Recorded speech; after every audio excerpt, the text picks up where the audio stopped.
Olá, meu querido, minha querida, graça e paz, Pastor Ricardo Kern, para levar até você mais um vídeo aí do nosso canal Na Ponta do Altar. Que bênção saber que você está curtindo mais um dos nossos vídeos. Compartilhe esse vídeo aí, deixe o seu like, o seu comentário, isso é muito importante, e se inscreva também no nosso canal. Maravilha, você vai ter muito conteúdo bíblico e histórico aqui para você aumentar o seu conhecimento.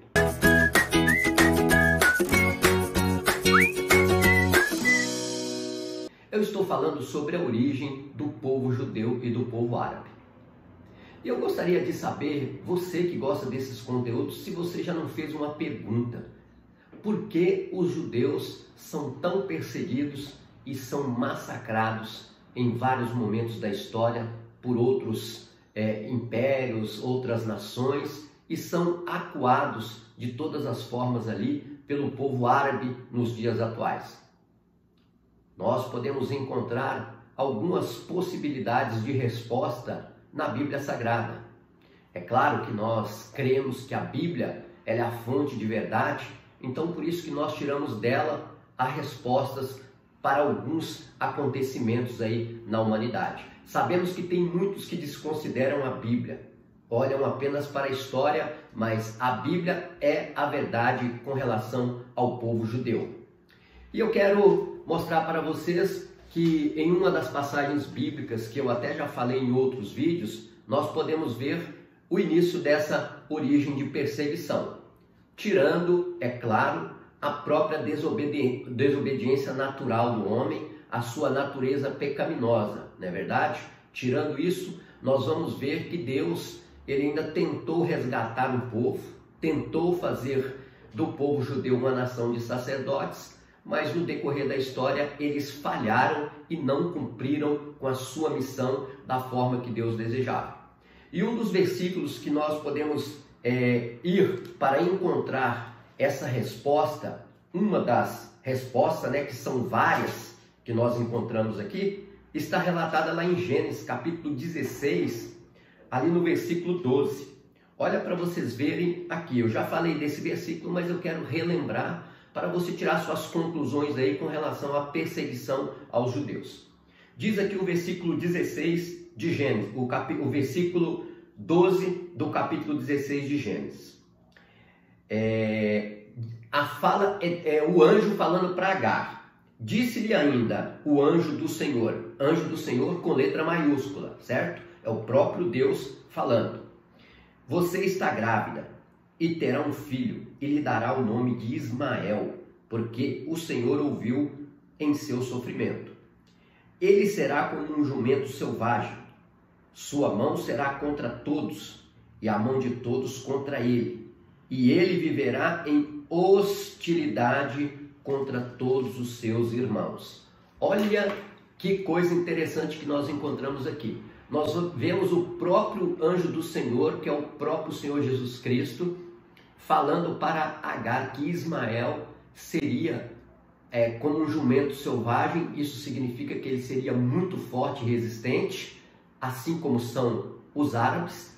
Ele também seria hostil contra todos os seus irmãos.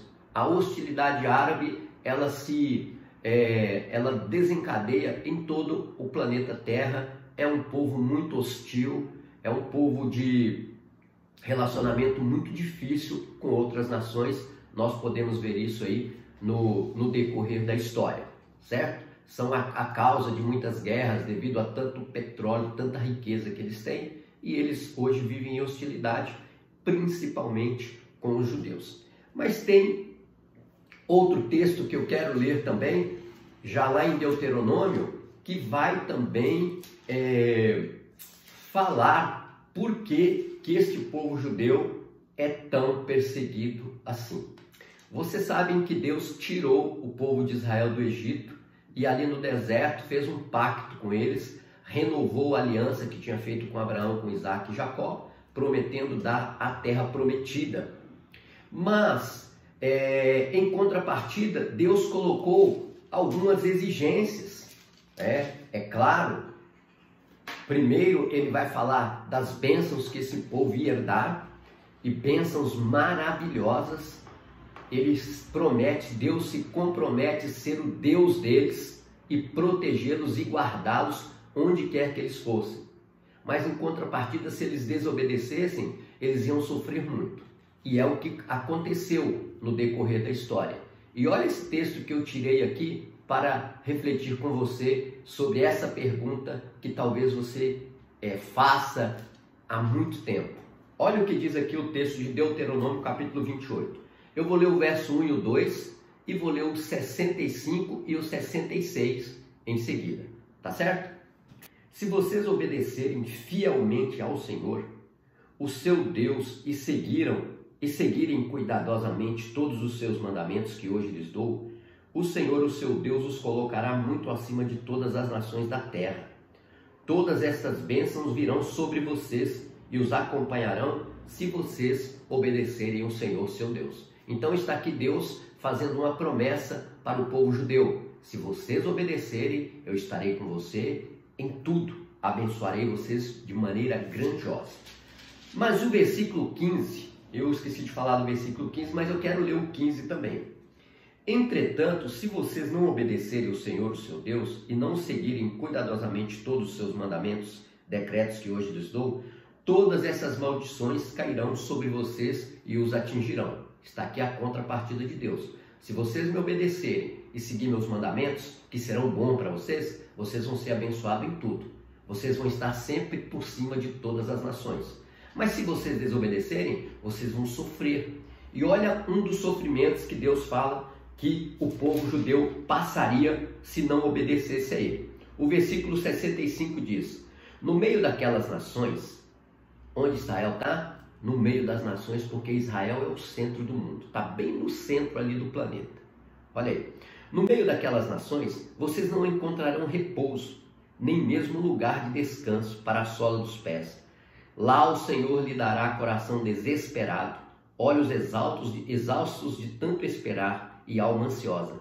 Vocês viverão em constante incerteza, cheio de terror, dia e noite, sem nenhuma segurança de vida. Olha que coisa tremenda que é a palavra de Deus.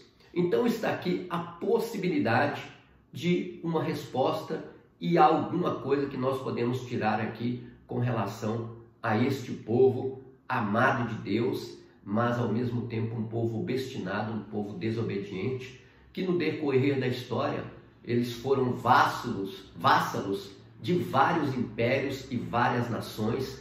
Hoje não. Hoje eles têm vamos dizer, uma certa liberdade, porque estão ali no seu pedaço de terra, mas vivem oprimidos e constantemente são atacados pelas nações vizinhas, se envolvendo aí em várias guerras no decorrer da história.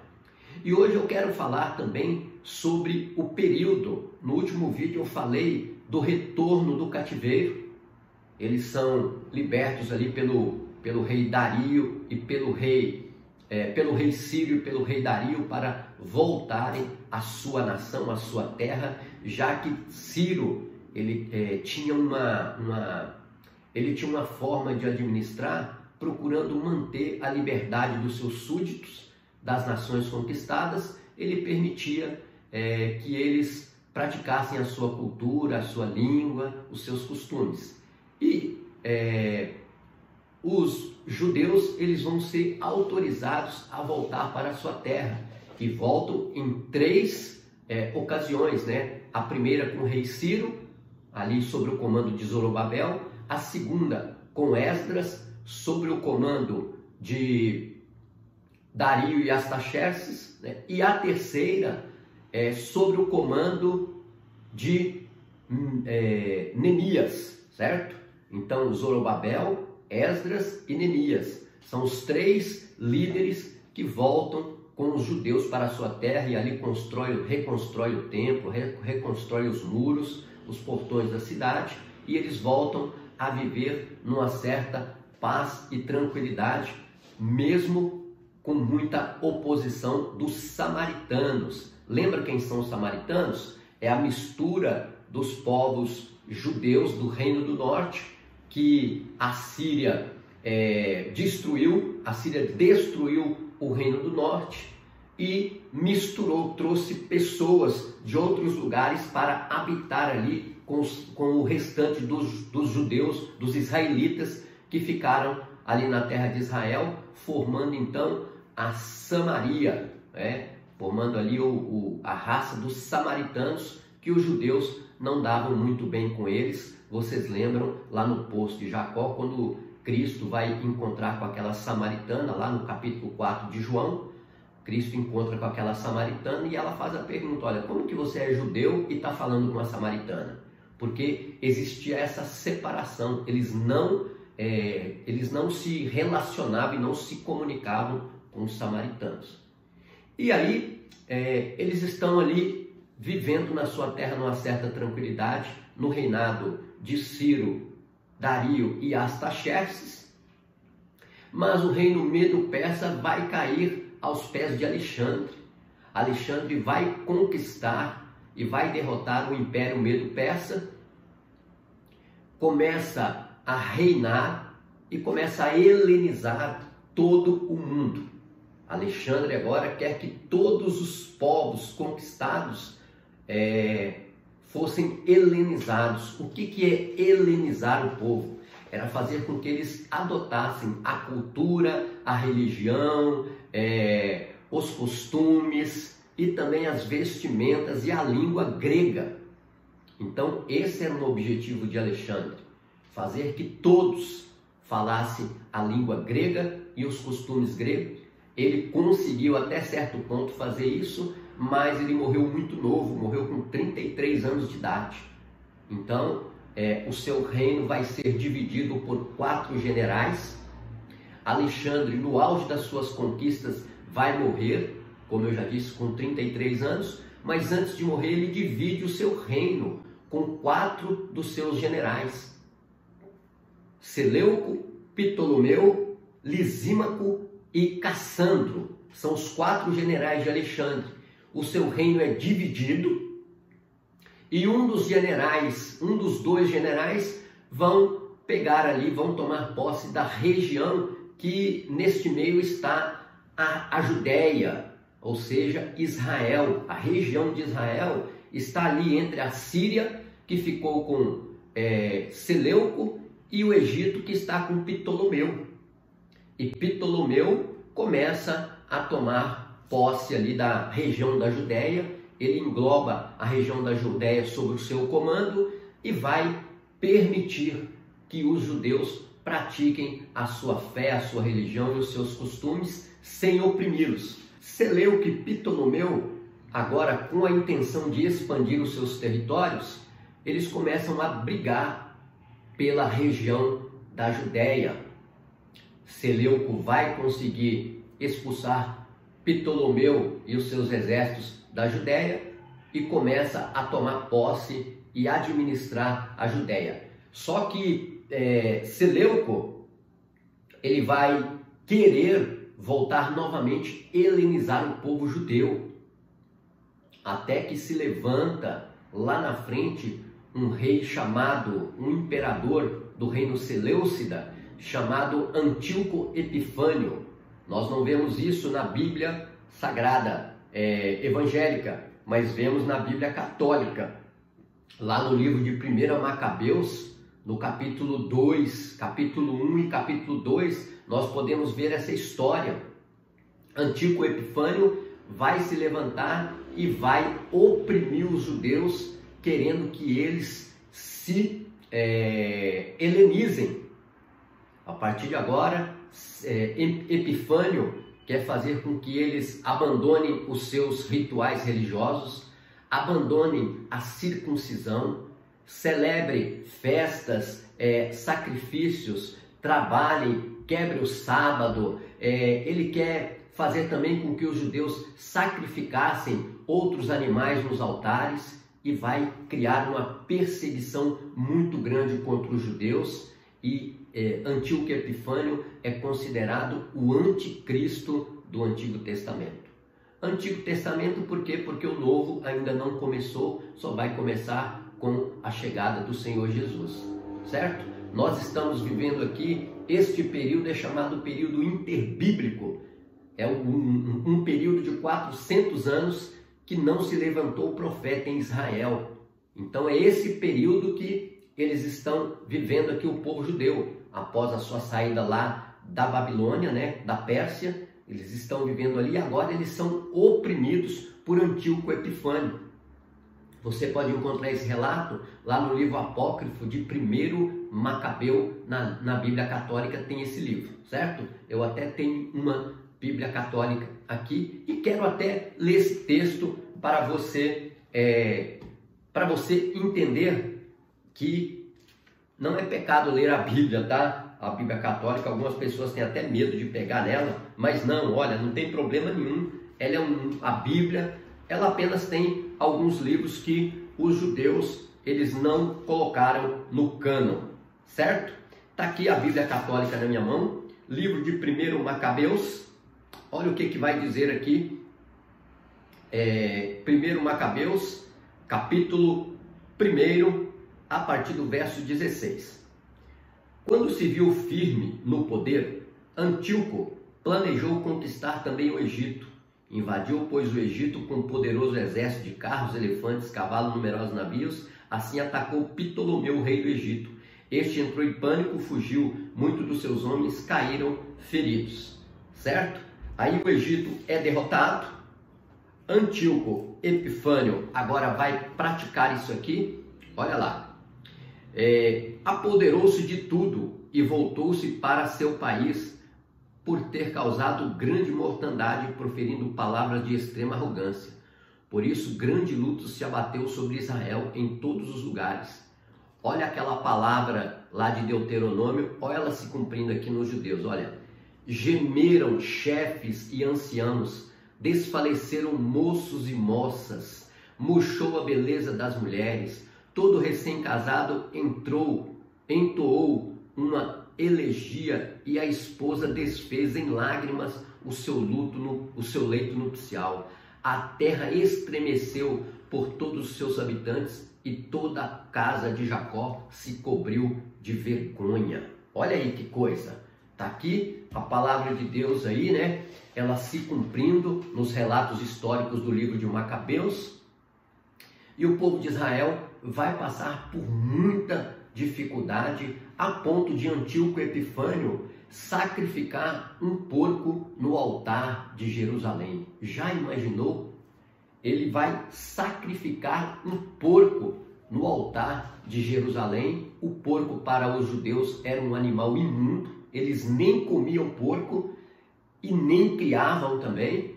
E Antíoco vai aí sacrificar esse porco no altar de Jerusalém. O lugar vai se tornar imundo, até que depois de certo tempo ele vai mandar emissários por todas as cidades de Israel, todos os povoados, para implantar essa lei severa e essa perseguição contra os judeus. Eles deveriam abandonar os seus costumes, a sua cultura, a sua religião, não deveriam fazer mais circuncisão, até que ele chega numa cidade chamada Modim, que vai encontrar ali com um sacerdote com o nome de Matatias, um judeu devoto, fiel a Deus.